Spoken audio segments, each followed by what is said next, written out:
Assalamualaikum warahmatullahi wabarakatuh. Selamat datang kembali di channel Zen Permana. Teman-teman, kita tuh pengen banget bahagia ya. Manusia tuh pengen banget, bahkan ada banyak orang yang ngerasa butuh untuk bahagia kalau secara psikologis.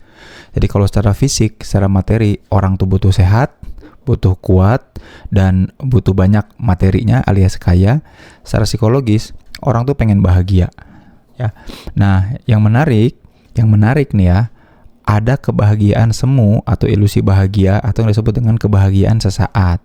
Nah, kebahagiaan sesaat ini yang paling sering terjadi adalah ketika seseorang kemudian tidak punya kendali lagi, melepaskan kendali hidupnya keluar dirinya. Salah satunya apa? Blaming others atau nyalahin orang lain.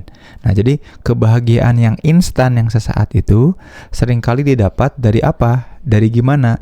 Dengan cara menyalahkan orang lain atau keadaan.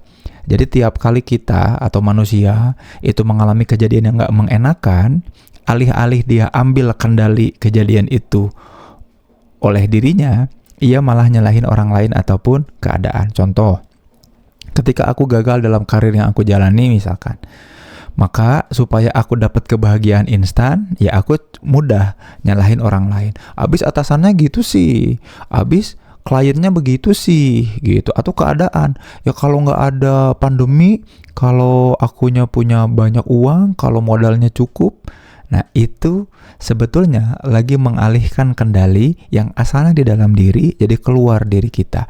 Jadi semacam apologi, alasan yang kemudian dibuat-buat supaya kita memaklumi diri sendiri. Nah, itu yang mesti hati-hati ya teman-teman.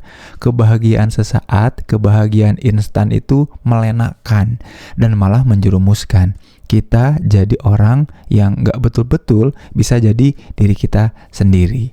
Gitu teman-teman. Nah, bagaimana kemudian mengatasinya? Nah, ini juga hati-hati. Ada orang yang ekstrim satu lagi. Jadi tiap kali punya kejadian buruk dalam kehidupannya, dia menyalahkan orang lain dan keadaan. Hati-hati. Itu satu ekstrim ya. Ada ekstrim lain, yaitu orang yang ketika mengalami kejadian buruk dan kejadian yang tidak baik, dia sempurna menyalahkan dirinya.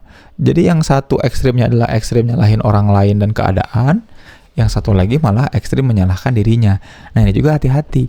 Tidak semua yang terjadi dalam hidup kita juga ada dalam kendali kita. Ada hal-hal yang memang sudah embedded, sudah memang mestinya terjadi seperti itu. Ada hal-hal di luar kendali kita. Tidak juga serta-merta kemudian membuat kita membuat kita perlu untuk menyalahkan diri kita. Itu harus hati-hati teman-teman. Nah, makanya ajakan aku adalah ngasih filter. Yang terpenting itu sebetulnya bukan kebahagiaan, tapi menikmati tiap proses pertumbuhan dan bertanggung jawab atas setiap keputusan yang diambil gitu. Ya, itu kata kuncinya. Jadi tiap kali kita menjalani proses kehidupan, proses itu memang akan nyampe ke titik-titik persimpangan. Nah, di titik-titik persimpangan itu kan kita harus ngambil keputusan. Nah, nikmati prosesnya, seriusi tiap kali proses pengambilan keputusan, dan setiap kali ngambil keputusan bertanggung jawab atas apa yang ada dalam kendalinya. Nggak nyalahin orang lain dan keadaan, juga nggak nyalahin diri sendiri, tapi bertanggung jawab. Nikmati prosesnya, jalani prosesnya, hidupi hidup teman-teman ya. Mudah-mudahan kita tidak terjebak dalam kebahagiaan instan. Begitu kiranya teman-teman ya. Sampai jumpa di video selanjutnya. Buat teman-teman yang nungguin informasi soal mentoring sama Zen Permana, ini serius nih ya teman-teman. Nanti ya aku kabarin di channel Zen Permananya. Assalamualaikum warahmatullahi wabarakatuh.